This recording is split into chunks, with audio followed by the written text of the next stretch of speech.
pouquinho da história da quadrilha. A quadrilha foi uma história com um casal de aluno.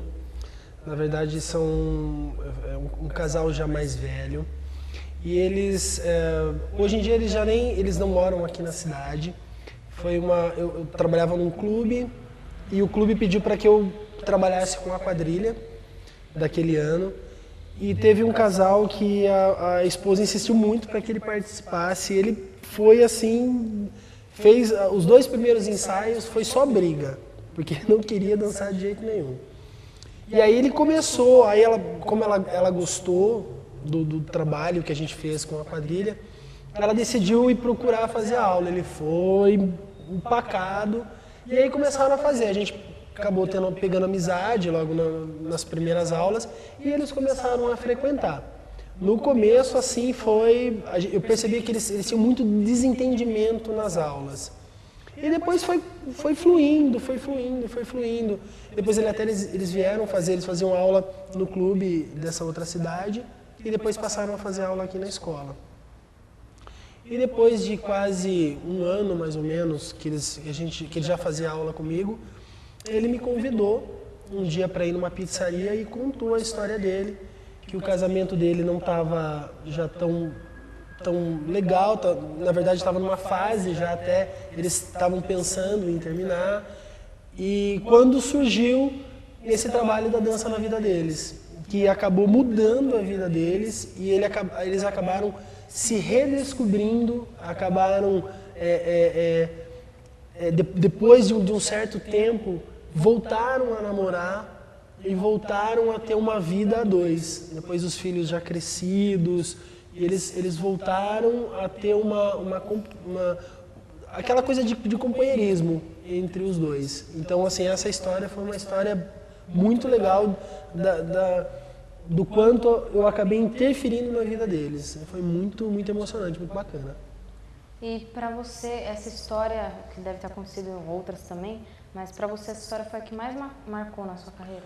Eu acho que sim. Eu acho que foi a que mais marcou. É que às vezes também, muitas vezes os alunos, nem sempre eles acabam tendo essa liberdade de chegar e às vezes de contar o que aconteceu. Mas esse casal, eles ficaram fazendo aula comigo quase 5 anos. Então eu acabei frequentando a casa deles, eles acabaram frequentando a minha casa. Então a gente acabou, dança de salão, professor e aluno, quando fica um tempo, a gente acaba virando uma família. Então aí às vezes o professor acaba virando um pouco de psicólogo, a gente acaba saindo daquela coisa da seara de você trabalhar com o aluno e ensinar ele a dançar. Você começa às vezes a ouvir e a conversar, até mesmo os nossos problemas a desabafar com eles. Agora, Rafael, você me conta nessa história, eu quero saber como você entrou no mundo da dança.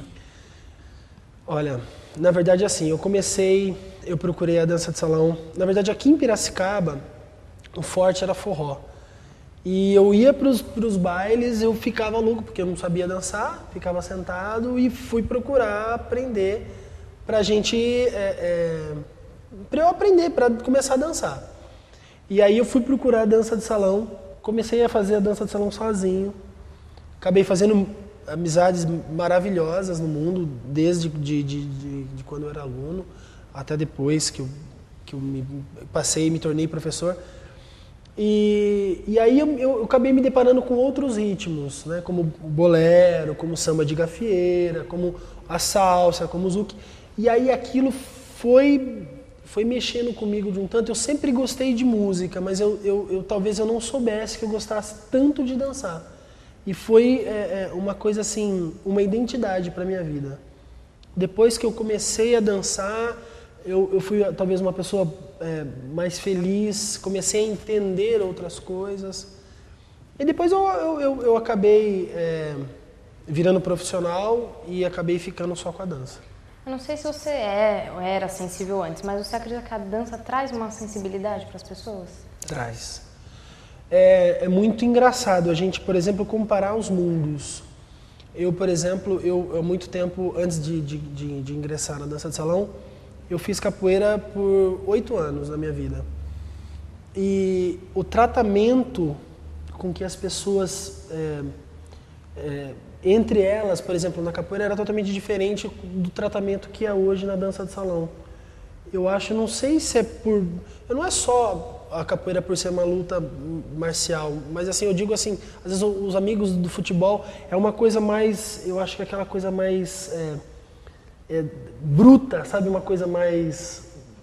Aquela coisa das cavernas, aquela amizade, aquela coisa. E a dança de salão eu acho que tem uma cumplicidade, uma coisa diferente, que às vezes as pessoas que chegam até se assustam um pouco.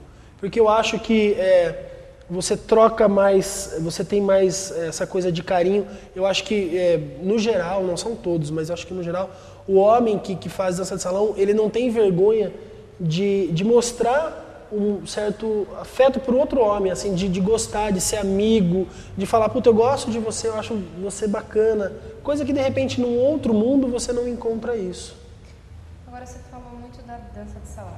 E o bolero? Quando um aluno vem à escola e fala, eu quero fazer bolero, qual que é o perfil desse tipo de aluno? Olha, eu vou falar pra você que é difícil isso acontecer. Do cara chegar, ou mesmo da mulher chegar e falar, eu quero aprender bolero. Porque geralmente eles chegam na escola assim, quero aprender a dançar.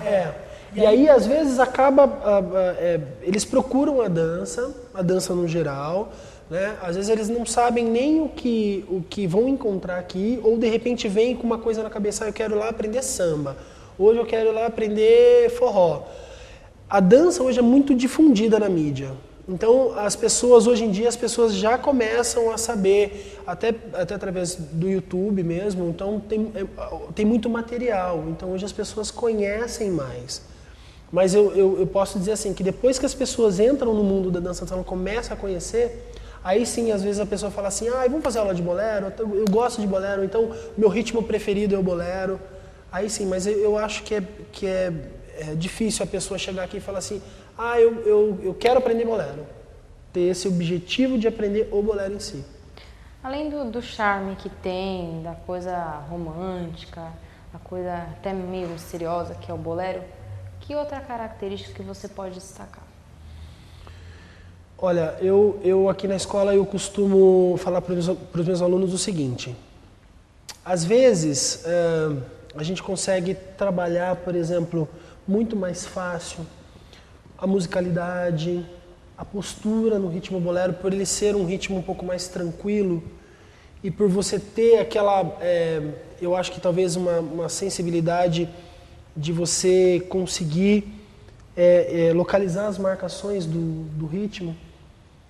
Então eu costumo dizer assim que no bolero a gente acaba construindo um dançarino. O bolero, eu trabalho o bolero como se fosse uma porta. Então o cara começa a fazer um trabalho bacana com o bolero de musicalidade, de postura, para depois ir de repente para um ritmo mais difícil, mais elaborado, por exemplo, como o samba de gafieira, né? Então eu acho que o bolero ele permite muito mais isso, essa coisa do sentimento do aluno com a música. Agora, Rafael, qual é o seu maior desafio que você encontrou na dança? Não, mas você não vai falar não, porque eu não vou deixar, porque a gente vai para um breve intervalo e daqui a pouco a gente está de volta.